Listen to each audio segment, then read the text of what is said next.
makakapag-perform po ako sa harap ng maraming tao. Especially po sa ganitong kalaking venue. At isa po itong dream come true po para po sa akin. And thank you for making it come true.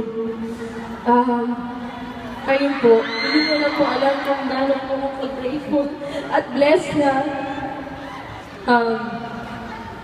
hindi ko alam kung sabihin ko. Grateful po ako sa pagmamahal niyo at sa support po ninyo. So, sana po, huwag po kayo magsasawa sa akin.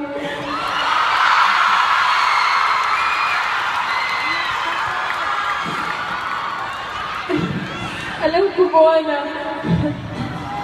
nagkakaman naman po tayo lahat. Sabi ko po, hindi po ko iiyak, pero bakit po iiyak ngayon?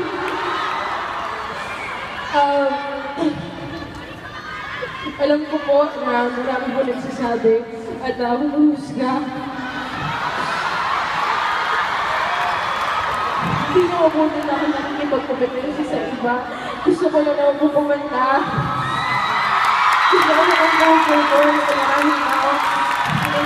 I-share lahat ng mga binigay sa akin ni Lord.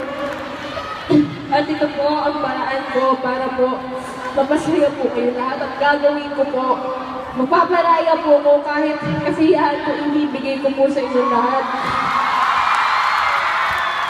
And ganun po kayo kamahal.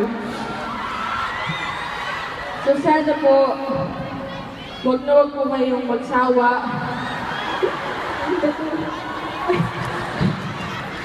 Nakikita ko na yung sarili ko sa screen.